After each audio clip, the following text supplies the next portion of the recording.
Merci d'être venus si nombreux et si nombreuses donc, à cette conférence des veuves et des orphelins, qui est la première du genre depuis le début du terrorisme. Je suis très heureux d'être là ce soir pour écouter donc, les doléances, si je peux dire, mais aussi pour qu'on trouve des pistes de solutions rapides aux conditions socio-économiques donc, des épouses et des orphelins de nos camarades qui ont payé le prix de leur vie.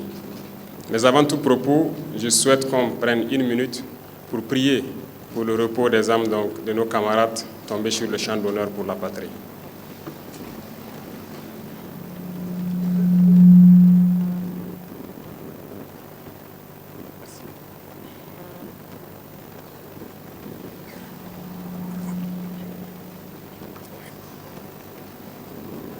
Nous prions pour eux, nous continuons de prier pour tous ceux qui nous ont dévancés à l'au-delà, mais nous ne les pleurons pas, parce que nous ne voulons pas que nous continuions à nous apitoyer sur nos sorts. Nous les vengerons, et nous les vengerons pour toujours. Tous ceux qui ont pris des armes contre notre patrie périront. Le Burkina Faso sera le tombeau du terrorisme. Je vous en fais la promesse.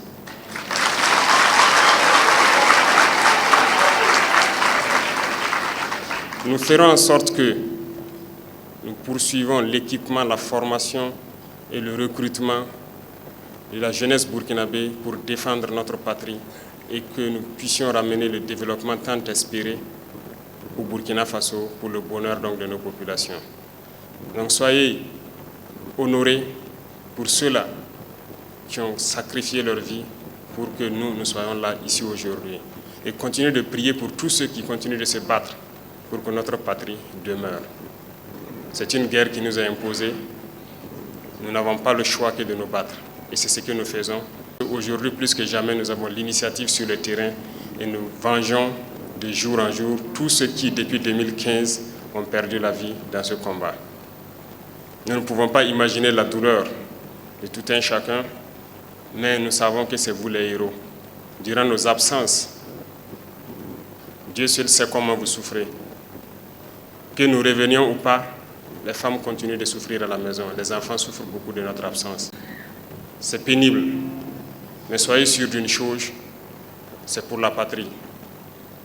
Et tout ce que nous pouvons faire, c'est de réfléchir comment prendre soin de vous pour que cette douleur puisse être apaisée. Et je pense que c'est l'essence même de cette conférence qui vous a réunis pour que nous puissions trouver des pistes de solutions et qui viennent de vous-même. Il faut le dire, ça fait 10 ans maintenant que nous nous battons parce que les premiers actes terroristes se sont manifestés au Burkina Faso depuis 2015. Mais en 2023, j'ai donc demandé à ce que nous puissions avoir une base de données assez claire sur d'abord les blessés pour leur prise en charge après les avoir rendus visite donc, à l'hôpital, au niveau de l'hôpital du camp Sangoulé. Et nous nous sommes rendus compte que nous n'avons pas de fichier exhaustif de nos blessés. Nous avons aussi tenu une conférence avec eux, donc l'année dernière, qui a permis de dégager beaucoup de pistes de solutions. Encore faut-il avoir un fichier clair. Et ça nous a permis donc en 2023 de réfléchir en même temps sur le fichier. Si nous n'avons pas le fichier de nos blessés, il faut que nous voyions donc est-ce que nous avons le fichier de ceux-là qui restent après nos héros qui sont tombés, c'est-à-dire les veuves et les orphelins. On s'est rendu compte aussi qu'on n'a pas de base de données fiable. Voilà pourquoi je pense que dernièrement, nous avons travaillé pour développer une application à partir de laquelle les gens pourront s'enregistrer. Et on m'a rendu compte en tout cas que l'application est prête et devra être lancée donc dans les heures ou les jours qui suivent. Et tous les mécanismes seront mis en œuvre pour aider ceux qui ne pourront pas s'inscrire d'eux-mêmes, les accompagner qu'ils puissent s'inscrire et que nous ayons d'abord un fichier exhaustif, clair, de tous ceux-là qui ont sacrifié tout pour la patrie. C'est à partir de là que nous pouvons accompagner véritablement voilà, les épouses que vous êtes et nos enfants que vous continuez donc de soutenir. Mais avant tout cela, nous avons pris un certain nombre de dispositions pour pouvoir accompagner autant que possible. Le fichier viendra donc nous donner l'ampleur de la situation et nous permettre de prendre les mesures idoines. Et c'est dans ce sens que l'ASOVIG a été créé, parce que si nous voulons agir effectivement en faveur donc, de nos blessés et de nos veuves et orphelins, il faut que nous ayons une agence spécialement dédiée à cela. Parce qu'il y a beaucoup de services et je sais que beaucoup d'entre vous sont souvent emmerdés même par la panoplie d'associations ou de services qui continuent de vous appeler à gauche et à droite pour certaines choses. Nous voulons uniformiser toutes ces données. Voilà pourquoi l'ASOVIG a été créée. Et je pense que vous allez contribuer à travers des représentants au niveau de l'ASOVIG pour prendre en charge un certain nombre de données. Je suis déjà content du premier point qui a été soulevé, notamment trouver une fêtière qui va regrouper toutes les veuves au Burkina Faso. Ça, c'est déjà un très bon départ. Avec la base de données, je pense que ça sera très facile à faire. Et c'est à partir de là que nous pourrons agir de façon consistante en votre faveur. Revenant donc aux points qui ont été soulevés ici, quand je prends le cas de l'autonomisation des femmes, tel que vous l'avez dit, c'est obligé d'aller vers ça, que chaque femme puisse avoir de quoi donc nourrir sa famille. C'est ça l'essence même de ce que nous voulons faire. C'est un impératif. Sinon, comment on va scolariser les enfants? Comment on va prendre soin des enfants? Donc, dans ce cadre, vous avez cité un certain nombre de mesures qui peuvent être envisagées et nous allons réfléchir sur le cas de celles qui ont fait les écoles professionnelles, les diplômes académiques. Le ministère de la fonction publique même réfléchit déjà sur ça, sur les questions de quotas, notamment aussi les centres de formation, qu'on nous avons déjà initié à petite échelle, mais ce n'est pas globalisé. Et je dis encore, le fichier viendra nous permettre d'avoir une cartographie, parce qu'il y a celles qui sont dans les grandes villes, mais il faut qu'à travers les fichiers, nous puissions savoir combien de femmes viennent par exemple de Gorom, combien de femmes viennent de Nyangologo, combien de femmes viennent de Nouna, ainsi de suite. Ça nous permettra d'avoir, en fonction de la situation géographique, la proportion de femmes, et nous pourrons décider de mettre des centres spécifiques dans certains endroits du pays pour pouvoir accompagner. Mais d'ores et déjà, avec tout ce que vous avez dit, je peux vous dire quelque chose. Nous sommes dans une dynamique de pouvoir vous insérer au fur et à mesure, que ce soit celles qui ont des diplômes ou celles qui n'en ont pas.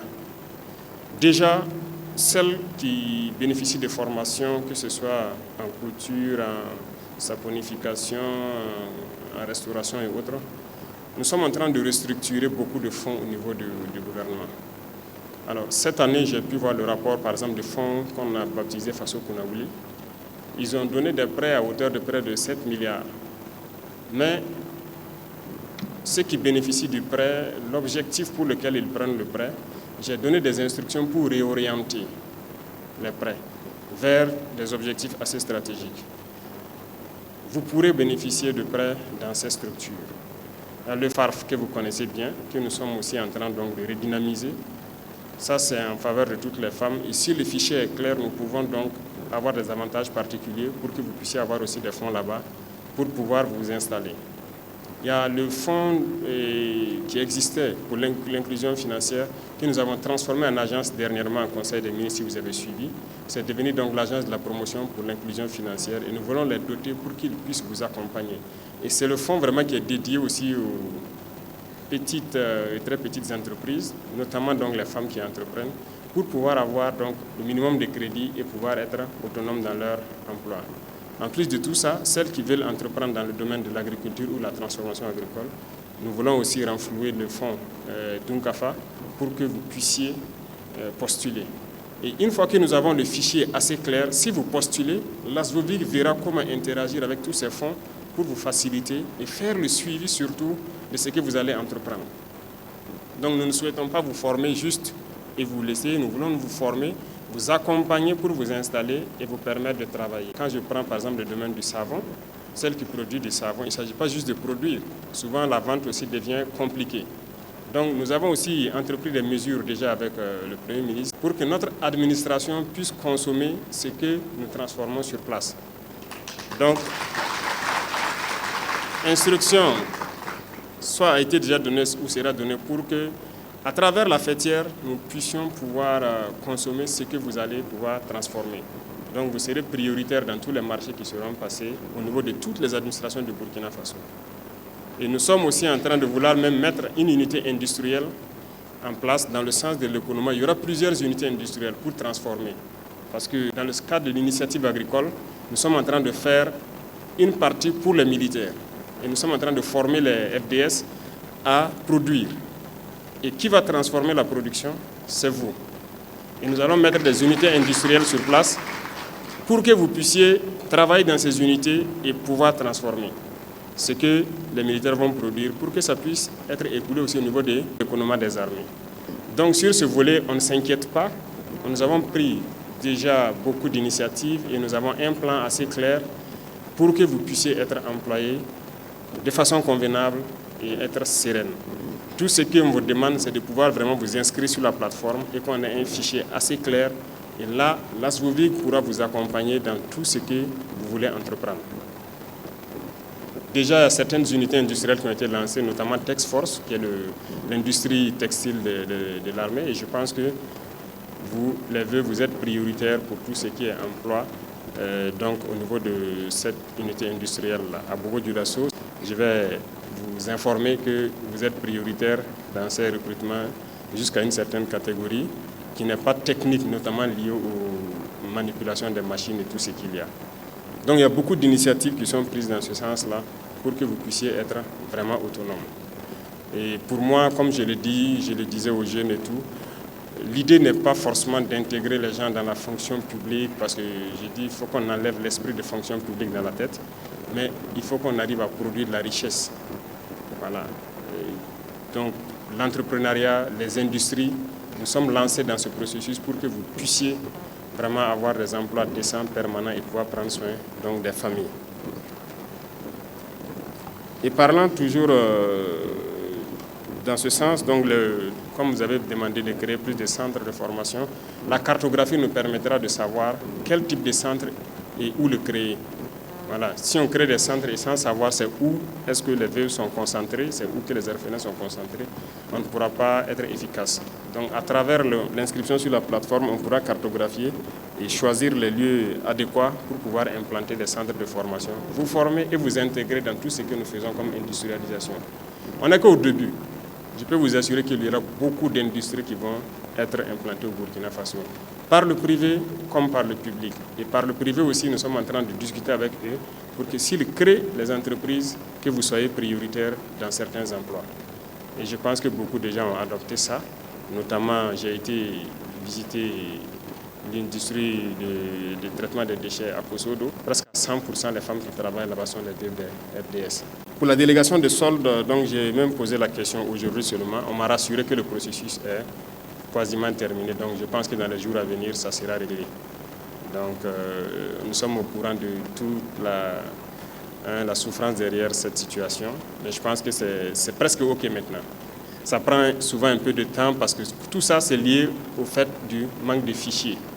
Le manque de fichiers est vraiment un problème très sérieux. Et une fois que tout ça s'est résolu, je pense que ça va mieux se comporter. Parce que si on ne sait pas, tout le monde pourrait venir se présenter comme étant, voilà, nos femmes de héros tombés. Mais il faut un certain minimum de preuves. Et vous-même, vous avez parlé de conflits entre souvent les belles familles et les veuves. Ce n'est pas facile. Nous avons vécu ces genres de situations. Et il faut prendre toutes les précautions pour que vous soyez les bénéficiaires. Pour l'harmonisation des décrets, je pense que c'est un point qu'on va regarder rapidement au niveau donc, des forces armées nationales et des forces de sécurité intérieure pour voir comment on peut harmoniser sur les indemnisations et voir tout ce qui est faisable. Sur ce volet aussi, je pense que vous voyez petit à petit la création donc, de la Comipec qui est en train de s'installer. Et ces questions d'indemnisation et tout ça, bientôt, ça va basculer donc au niveau de la Comipec parce que ça crée réellement beaucoup de problèmes au niveau des familles. Nous avons été sur le terrain, nous avons été témoins de ces situations. Particulièrement, j'ai perdu un soldat entre-temps. En plus de l'indemnisation, au sein de l'unité, souvent, on cotise pour soutenir voilà, notre femme et nos enfants qui restent. Mais pour la première fois que j'ai perdu un homme, j'avoue que j'ai été beaucoup déçu. Parce que ce que nous avons cotisé dans l'unité et que nous avons donné, la femme n'a rien reçu. Ça a été vraiment un choc. On a dû recotiser comme on peut et la soutenir.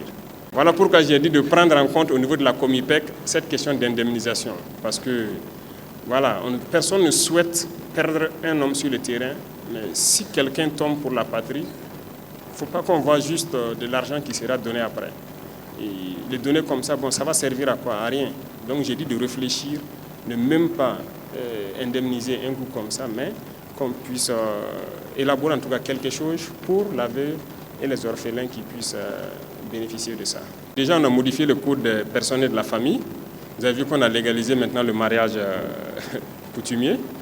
Donc ceux qui ne veulent pas aller devant le maire, je pense que ça sera valable désormais. On attend que l'Assemblée adopte pour qu'on puisse avancer. Parce que bon, nous, c'est notre culture, on se marie comme ça. On ne sait pas pourquoi les gens disaient qu'il faut faire forcément le mariage venu d'ailleurs pour être reconnu. Non, on a l'habitude de se marier comme ça, donc on a décidé de modifier ça dans le code des personnes des familles, qu'on reconnaisse ça. Celui qui va se marier à l'église ou à la mosquée ou mariage traditionnel PPS, qu'on puisse reconnaître et faire un papier net, et ça va être valable vis-à-vis de la loi. Et même au niveau de la Comipec, à l'enrôlement, le soldat doit pouvoir dire qui est son épouse ou sa concubine et ses ayants droit. L'enrôlement se fait avec tous ces fichiers pour qu'au cas où on ne sait jamais, au sein de la Comipec aussi, je reviens beaucoup sur ça parce qu'on a prévu beaucoup de choses là-bas pour pouvoir vous soutenir. Notamment, on a prévu un fonds de solidarité là-bas. On fait des prélèvements, on garde. Il y a une épargne obligatoire. Et tout ça, c'est pour les familles. Voilà. On ne sait jamais parce qu'en tant que militaire, tout peut arriver à tout moment. Mais on veut que si ça arrive, que les familles ne soient pas dans une situation assez complexe. Donc ce n'est pas uniquement au niveau des forces armées nationales, mais la Comipec prend en compte toutes les forces de sécurité intérieure. Pour les logements sociaux, il n'y a pas de problème. Je pense que ce sont des réflexions qu'on va mener. Et bon, moi, je vais vous donner ma vision déjà. Je sais que beaucoup de gens le savent. On ne peut pas continuer à faire des logements sociaux isolés comme on le fait. Donc j'ai dit au ministre de l'Urbanisme de passer au système d'appartements. Il faut qu'on construise en hauteur et qu'on ait des appartements. Quand l'État va pouvoir le faire, on verra comment on peut faire des faveurs. Et comme j'ai dit, même à travers la Comipec, on veut voir comment les militaires vraiment peuvent avoir ce genre de logement et être en sécurité une fois de plus. Parce que si on doit continuer avec les logements sociaux comme on le fait là, chambre, salon, 2 chambres, salon, un peu éparpillé, quand on sera 50 millions, on va faire comment? On ne va plus cultiver. Puisqu'on va construire tout le Burkina Faso, il n'y aura plus de terre. Chacun aura sa parcelle, on ne va pas s'en sortir. Donc, j'ai dit d'arrêter tout ça pour qu'on commence la construction en hauteur. Et donc, la réflexion est sur ça actuellement pour qu'on puisse lancer les travaux. Et dans ça, on aura donc des appartements avec un système de logements sociaux et que les gens seront en sécurité chez eux. Avoir un toit, c'est le plus important et pouvoir être vraiment en sécurité.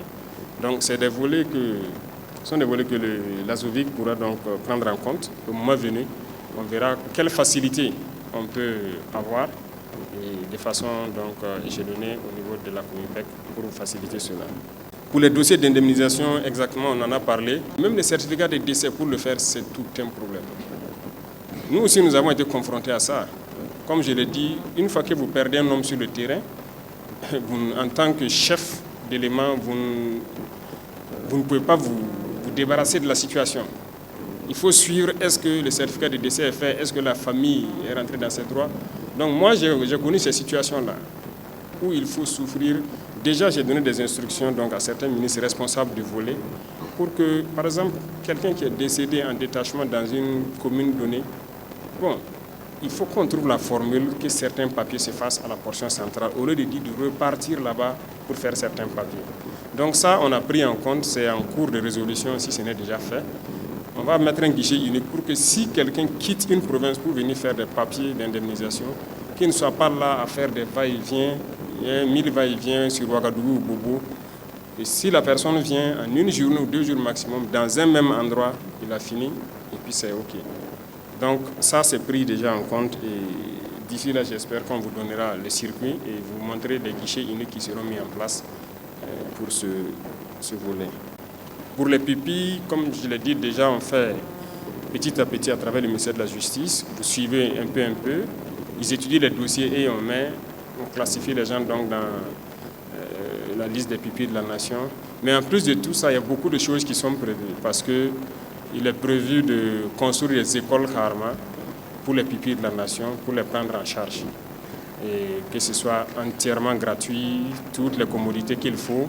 S'ils veulent être internés, qu'ils puissent être internés, pour ceux qui ne veulent pas être internés, qui veulent aller et revenir, en tout cas, on mettra tout en œuvre, et pas seulement qu'ils soient eux seuls entre eux, d'autres personnes pourraient intégrer, mais les écoles seront destinées aux pupilles de la nation. Et en plus de tout ça, il s'agit de faire l'école, certes, mais il faut les suivre et pouvoir les intégrer. Donc beaucoup de données ont déjà été colmatées et nous avons, je dirais, un itinéraire technique pour les pupilles. Parce que, quoi qu'on dise, si quelqu'un s'est sacrifié pour la patrie, on ne peut pas laisser son enfant comme ça. Donc beaucoup de mesures ont été prises, en plus de les scolariser, de les permettre d'aller tranquillement à l'école. Nous avons préparé le champ pour qu'ils puissent être employés une fois qu'ils atteignent la majorité ou bien qu'ils atteignent en tout cas un certain niveau de diplôme, qu'ils puissent être intégrés avoir un emploi. Donc ça, c'est déjà réfléchi et il reste juste la mise en œuvre du premier pas qui sont les écoles des pupilles de la nation. Donc on a réfléchi, on a trouvé un modèle d'école et c'est ça que les gens ont commencé à construire un peu. Donc 2025, ce n'est pas évident qu'on ait beaucoup d'écoles construites, mais 2026, on verra. Si on atteint le nombre, on va créer déjà les premières écoles des pupilles de la nation avec les internats qu'il faut. Et là-bas, ils apprendront beaucoup de choses, voilà, pour pouvoir être autonomes au moment venu. Pour la prise en charge psychosociale et tout, je pense que l'armée elle-même n'avait pas de psychologue comme ça. Quoi qu'on dise, les premiers moments, vous avez besoin d'un certain nombre de prises en charge psychologiques. Mais nous avons recruté beaucoup et nous espérons pouvoir agir très bientôt. Et le volet social, je pense qu'il y a beaucoup de structures qui agissent déjà, notamment l'action sociale et un certain nombre de services au niveau de l'armée. Et il y a aussi des dons qui se font par moment. Et nous essayons autant qu'on peut pour soutenir, mais ce n'est toujours pas suffisant. Nous continuerons à accentuer et surtout à informatiser tout ça pour que ce soit vraiment optimum.